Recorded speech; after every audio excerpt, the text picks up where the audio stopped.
CG TET क्या होता है? सीजी टेट में एजुकेशन क्वालिफिकेशन क्या रहेगा, कितना पढ़ाई किए रहेंगे वो इसमें आवेदन करेंगे, इसके लाभ क्या होते हैं और इसमें कितना न्यूनतम अंक लाना रहता है, कितने का एग्ज़ाम होता है और सारे डाउट आपका क्लियर हो जाएगा। इसकी वैधता कितनी रहती है। आज का ये वीडियो आप देखेंगे तो आपको पूरी तरह से समझ में आ जाएगा कि ये आखिर होता क्या है। सबसे पहले ये बता दें, जो सीजी टेट होता है वो टेट एक तरह से नाम है, इसे शिक्षक पात्रता परीक्षा कहा जाता है या टीचर एलिजिबिलिटी टेस्ट भी कहते हैं इंग्लिश में। अगर ये परीक्षा आप पास कर लेते हैं तो आप छत्तीसगढ़ में शिक्षक भर्ती में पात्र हो जाएंगे। इसमें डीएड वाले के लिए भी और बीएड वालों के लिए भी। तो चलते हैं, जैसे कि वर्ग 2 और 3 में टेट की ज़रूरत पड़ती है, वर्ग 1 शिक्षक में टेट की ज़रूरत नहीं पड़ती है। तो क्लियर हो गया होगा कि व्याख्याता में ज़रूरत नहीं पड़ता है। वर्ग 2 शिक्षक भर्ती और वर्ग 3 में टेट पास होना अनिवार्य रहता है छत्तीसगढ़ में सरकारी नौकरी करने के लिए। तो ये एक तरह का पात्रता परीक्षा है जिसमें आपको पार्टिसिपेट करना है। 150 अंक का ये एग्ज़ाम कंडक्ट कराए जाते हैं। चलते हैं, थोड़ा सा जानकारी ले लेते हैं। सबसे पहले ये बता दें कि ये जो ये पात्रता परीक्षा 2022 में अभी कंडक्ट कराए जा रहे हैं और इसमें नियम वगैरह शर्तें लिखी गई हैं कि ये जो परीक्षा लिया जाएगा वो अर्हता मात्र का रहेगा और ये आजीवन रहेगा। आजीवन इसकी वैधता रहेगी। एक बार परीक्षा आप दिला लेते हैं तो आपका आजीवन रहेगा।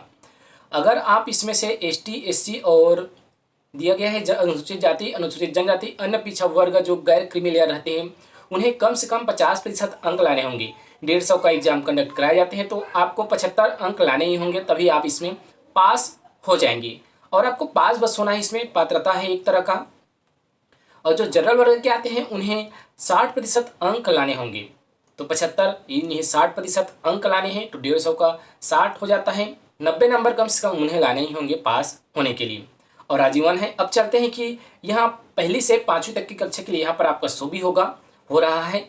इसमें बताया गया है कि अध्यापन हेतु आप कितने पास रहेंगे तो आप इसके लिए आवेदन कर सकते हैं टेट के लिए।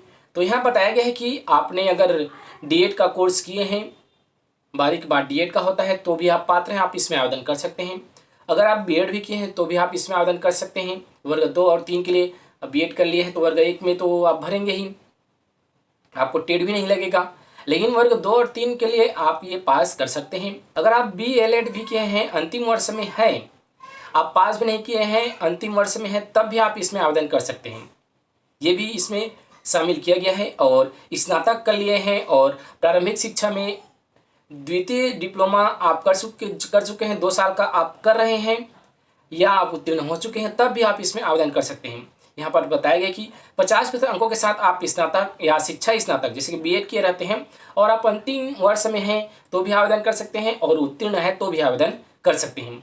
तो मेरे हिसाब से आपको पूरी तरह से इसमें समझ में आ गया होगा। और जो कक्षा 6वीं से 8वीं तक है तो इसमें भी सेम तरह से रखा गया है। कई लोग जो है बीएससी बीएड या बीए बीएड इस तरह से किए रहते हैं वो भी इसमें आवेदन करेंगे। जो 6वीं से 8वीं तक है उसमें ये मेंशन अलग से कर दिया गया है और बाकी का जो मेंशन किया गया है वो सेम रखा गया है।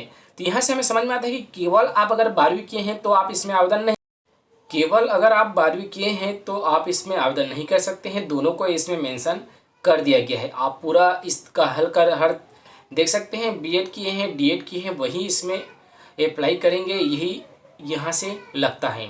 शिक्षा छात्र में अगर डिप्लोमा आप किए हैं तो भी इसमें आवेदन करेंगे। पूरी तरह से इसमें क्लियरिफिकेशन है।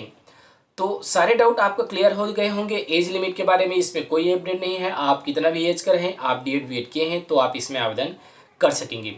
अब बात कर लेते हैं कि सिलेबस का। यहाँ पर आपको स्क्रीन में भी दिख रहा होगा। इसमें बताया गया कि कक्षा 1 से 5वीं तक के लिए सभी के लिए अनिवार्य रहेगा, जिसमें 6 भाग होंगे और 150 क्वेश्चन रहेगा। तो कक्षा 1 से 5वीं तक का नॉर्मल रहता है, सभी के लिए रहेगा। इसमें विषय सब्जेक्ट आपको नहीं मिलते हैं। इसमें 5 विषय रहते हैं, जैसे कि बाल विकास एवं शिक्षा शास्त्र, बाल विकास शिक्षा शास्त्र और हिंदी, अंग्रेजी, गणित और पर्यावरण। उसके बाद आ जाता है 6वीं से 8वीं तक के लिए। इसमें आपको कुछ वैकल्पिक भी रहते हैं, लेकिन 5 इसमें भी रहता है और इसमें भी आपका 150 का क्वेश्चन का रहेगा। ये भी यहाँ पर जो 3 रहते हैं वो सभी के लिए अनिवार्य रहते हैं, जिसमें बाल विकास, भाषा, हिंदी, अंग्रेजी, ये 90 नंबर का प्रश्न सभी के लिए कॉमन रहेगा। और बाकी जो आ जाते हैं 60 का अंक बच जाते हैं 150 के लिए, तो वो विषय लेवल रहता है। जैसे कि गणित एवं विज्ञान के लिए 60 अंक रहेगा, सामाजिक विज्ञान के लिए 60 अंक रहेगा आपका, अन्य कोई विषय शिक्षक हेतु है तो वो भी 60 अंक के लिए रहेंगे। तो आपको समझ में आ गया होगा। पूरा सिलेबस आप नीचे डिस्क्रिप्शन बॉक्स में लिंक दिया गया है, जहाँ से आप डाउनलोड कर सकते हैं। अगर आप इस वर्ष आवेदन भी करना चाहते हैं तो आप आवेदन कर सकते हैं। नीचे हमने आपको डिस्क्रिप्शन बॉक्स में लिंक दे दिया है। आपको कितनी तरह से समझ में आ गया हमारा जो बताने का तरीका है, वो आपको कैसा लगा, इसको आप कमेंट बॉक्स में एक बार फीडबैक जरूर दें।